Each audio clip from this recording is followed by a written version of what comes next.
Hey you guys, what's up? I have a tournament report for you. Today was the first day of the Chicago Marathon, the Joliet City Championships here in Illinois, and I decided to play Garbodor for the event. I felt that there would be a lot of Blastoise just going into the first day of the marathon. People wouldn't know what would be good.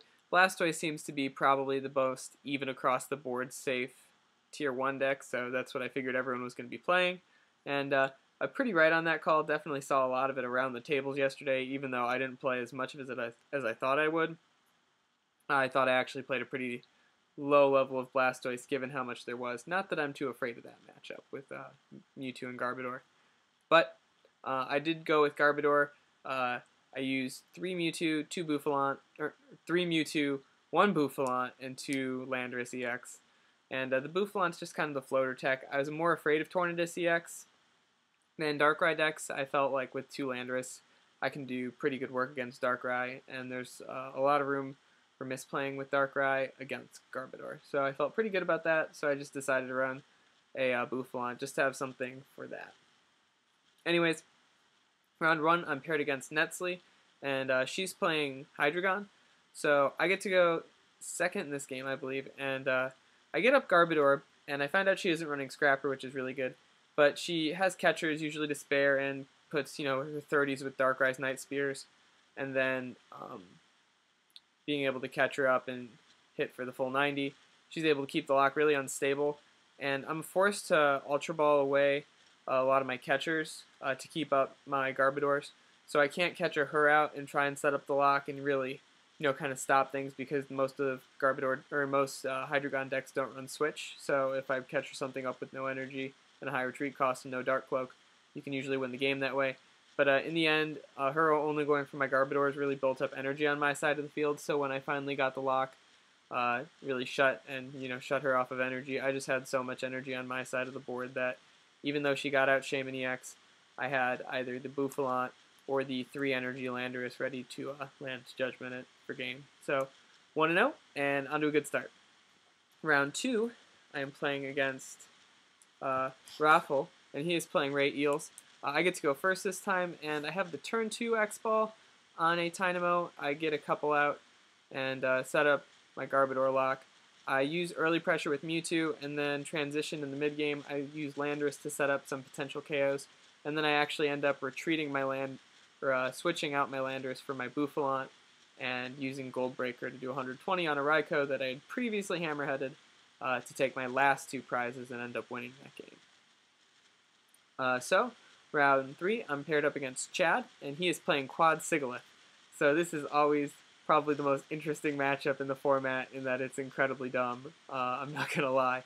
I was, just kind of laughing with him that, it either really felt like it went one way or the other way really heavily every time. It's, if I can break down his safeguard with Garbodor, then my Mewtwo's really hurt his Sigilyphs, but at the same time he plays Mewtwo and Sigilyph to counter my Mewtwo's. So it just ends up always being a headache, is I guess the point. And this time was no exception. I start with my Bouffalant, and I get to go first, which is good. I get the turn 2 lock, but he has a Scrapper. I KO his Mewtwo with my Bouffalant, so I'm looking pretty strong in the beginning. And he ends up return KOing with Sigilyph and Mewtwo. And there's a key play where basically I take all his energy off the board with a Mewtwo and an X-Ball. So he has up a Sigilyph and a Meloetta on the bench. He then proceeds to play Revive plus Power, and then DCE to the Mewtwo that he just revived. He Junipers away his hand with no energy, and he hits one of his 2 Sky Arrow Bridges and is able to retreat and knock out my Mewtwo with his Mewtwo. And that really caught me off guard. And so then from there, I'm not able to respond. He ends up just getting a turn on me, and it ends up being a close one, but he's able to come back and just kind of take all my energy off the board right after I had taken all his energy off the board. Just because everything's hitting for weakness in that matchup, it's really interesting just how fragile your energy on your board really is. Especially since Sigilyph decks, sometimes run Crushing Hammer and Enhanced Hammer. That can be especially true in this matchup. So I end up losing this one, and I'm 2-1, but I'm still feeling pretty good.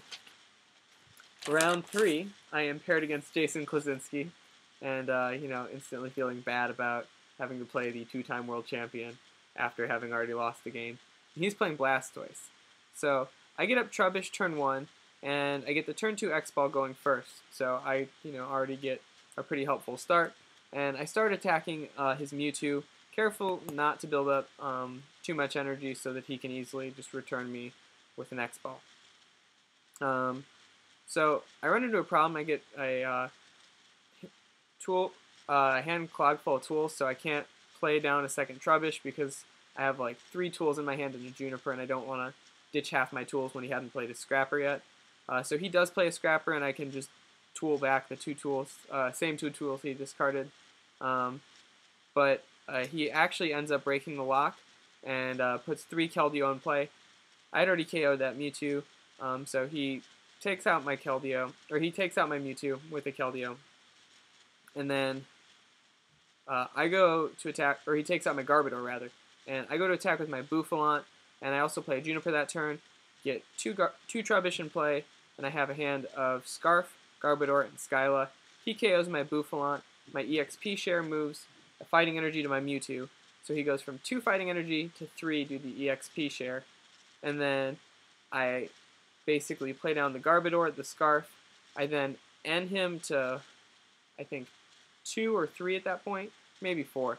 But I end him, I hit the DCE, I one-shot his Keldeo, and then the next turn he doesn't have a way to knock out my Mewtwo because the lock is back up, and he ends up actually just not being able to come back from it, and I end up sweeping with the Mewtwo. So pretty exciting, took out Jason Klaczynski, definitely a tough match, and yeah, kind of an exciting one. I play in Arkansas most of the time, so it's not like you get to play that many big name players.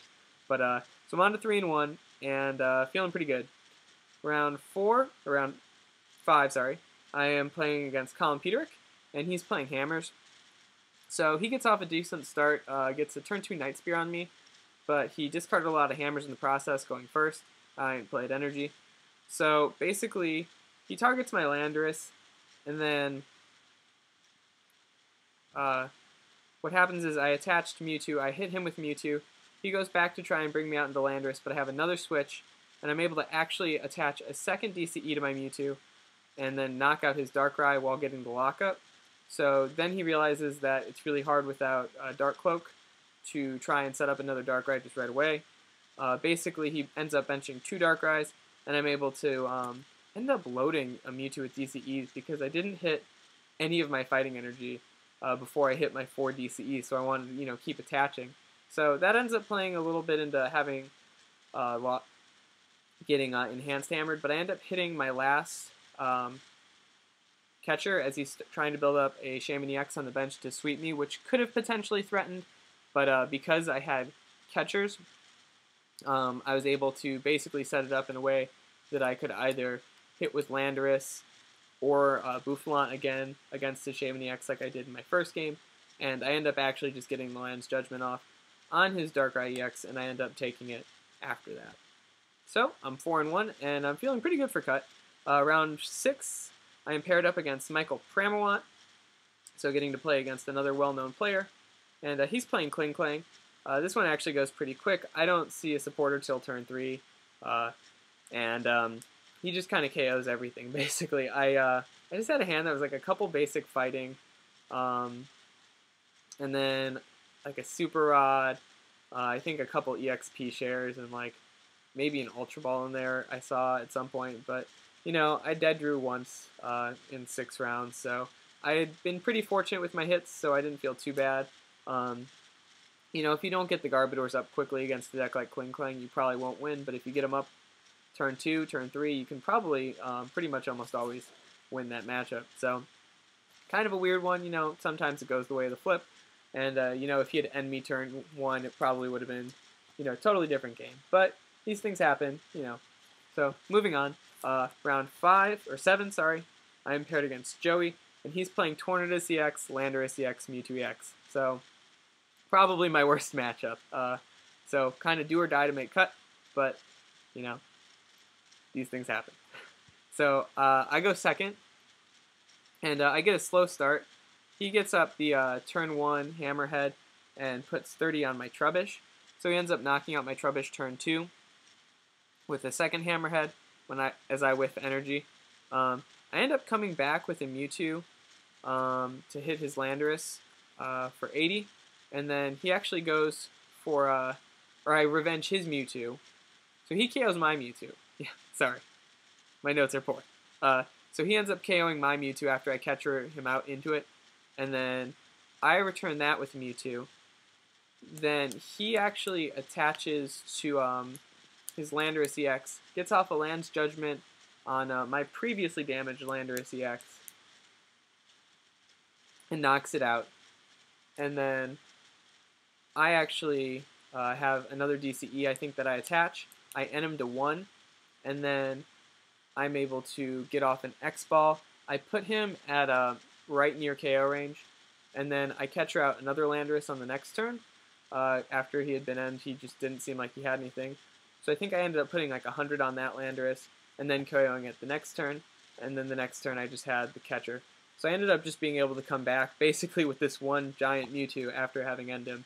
So I end up winning that one. Kind of a crazy muscle match. It was really fast place. We were both very quick players. It almost looked like we were playing speed Pokemon. So I end up winning that and finishing the day 5-2. Standings are posted, and I believe there was 1 XO, 4 6-1s, meaning there's room for 3 5-2s. And it turns out there are about, I think, 15 people that went 5-2, so only 3 of them made it. I was not fortunate enough to be one of those people. So I actually only finished 14th, which means I guess I get 5 championship points apparently. So a little disappointed that I only get 5 for going 5-2. Like, that's kind of ridiculous. But, it's better than no points. There were some 5-2s that didn't get any championship points, so, I sympathize for those people. Really rough to have, that many wins on the day and not be able to get anything from it. But, yeah, so I felt good about day 1. Thinking about playing Garbodor again for day 2, but I'll keep you posted on that. I hope you guys enjoyed this report. Make sure you like, comment, subscribe, do all that good stuff, and I'll catch you guys tomorrow.